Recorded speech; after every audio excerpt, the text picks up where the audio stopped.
আসসালামু আলাইকুম ওয়া রাহমাতুল্লাহ। সুধী দর্শক, দেশের প্রধান প্রধান জাতীয় দৈনিক পত্রিকার শিরোনামে স্থান করে নেওয়া গুরুত্বপূর্ণ খবরগুলো নিয়ে হাজির হলাম আপনাদের সামনে। আশা করি সাথেই থাকবেন। গুরুত্বপূর্ণ শিরোনামগুলোর মধ্যে শুরুতেই দেশীয় সংবাদে আজ যা যা থাকছে।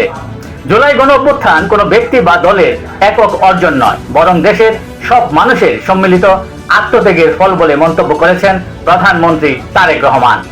জুলাই হত্যার জড়িতদের বিচার হবে বলেও ঘোষণা দেন তিনি। গতকাল জুলাই জাতীয় সম্মেলন 2026-এর প্রধান অতিথির বক্তব্যে তিনি কথা বলেন।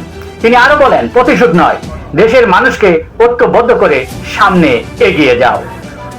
দিল্লিতে দাফন হওয়া আওয়ামী লীগ এদেশে আর রাজনীতি করতে পারবে না বলে জানিয়েছেন স্বরাষ্ট্রমন্ত্রী সালাউদ্দিন আহমেদ।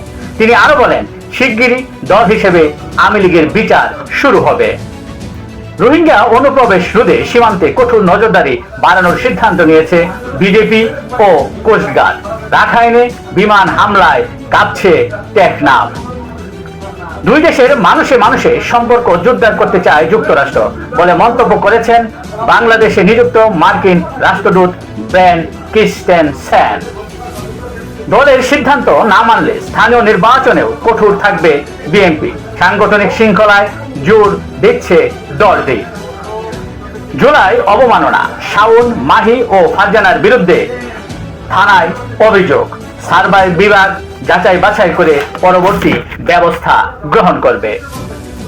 কাল থেকে দেশব্যাপী এনসিপির জুলাই শোভাযাত্রা শুরু। দেশব্যাপী ডেঙ্গু ভয়াবহ পরিস্থিতির আশঙ্কা করছেন কীটতত্ত্ববিদ ও জনস্বাস্থ্যবিদরা। দেশের প্রধান প্রধান জাতীয় দৈনিক পত্রিকার শিরোনামে স্থান করে নেওয়া বিশ্বকাপ ফুটবল 2026-এর খবরে আজ যা যা থাকছে। উত্তাপ ছড়ানো ম্যাচে এমবাপের গোলে জিতে কোয়ার্টার ফাইনালে ফ্রান্স, বিদায় প্যারাগুয়ে। আর্জেন্টিনা বাঁচল, আজ পরীক্ষা অন্যদের। ফাইনালের আগে মুখোমুখি হতে পারে ব্রাজিল আর্জেন্টিনা। মেসিদের জয়ে ভুল প্রমাণিত গানার তান্ত্রিকের ভবিষ্যৎ বাণী। ক্যাপ বার্ডকে ফুটবল বিশ্বের সেলুট। নিউ ইয়র্কে ব্রাজিল নরওয়ে মহারণ। মিশরের 92 বছরের অপেক্ষার অবসান, শেষ 16তে খেলছে দলটি। দেশের প্রধান প্রধান জাতীয় দৈনিক পত্রিকার শিরোনামে স্থান করে নেওয়া আন্তর্জাতিক খবরগুলোর মধ্যে আজ যা যা থাকছে। মুসাল্লা গ্র্যান্ড মসজিদ প্রাঙ্গণ, জনসমুদ্র, প্রতিশোধের স্লোগান। খামেনির প্রতি সুখ ও শেষ শ্রদ্ধা জ্ঞাপন অনুষ্ঠান শুরু। কমিউনিস্ট মতবাদ যুক্তরাষ্ট্রের স্বাধীনতার সবচেয়ে বড় শত্রু বলে মন্তব্য করেছেন মার্কিন প্রেসিডেন্ট ডোনাল্ড ট্রাম্প। যুক্তরাষ্ট্রের বিরুদ্ধে ইরানই বিজয়ী হবে, মন্তব্য রাশিয়ার নিরাপত্তা পরিষদের উপপ্রধানের। পশ্চিম তীরে আরো বসতি স্থাপনের অনুমোদন দিল ইসরায়েল। ইউক্রেনের হামলার আওতায় রাশিয়ার নিরাপদ অঞ্চল। পাল্টা প্রতিরক্ষা শক্তিশালী করছে রাশিয়া। শক্তিশালী হচ্ছে এল নিনো, চরম আবহাওয়ার সতর্কতা জাতিসংঘের।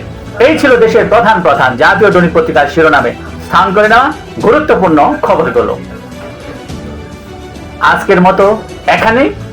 আশা করি সকলেই ভালো থাকবেন, সুস্থ থাকবেন। আসসালামু আলাইকুম ওয়া রাহমাতুল্লাহ।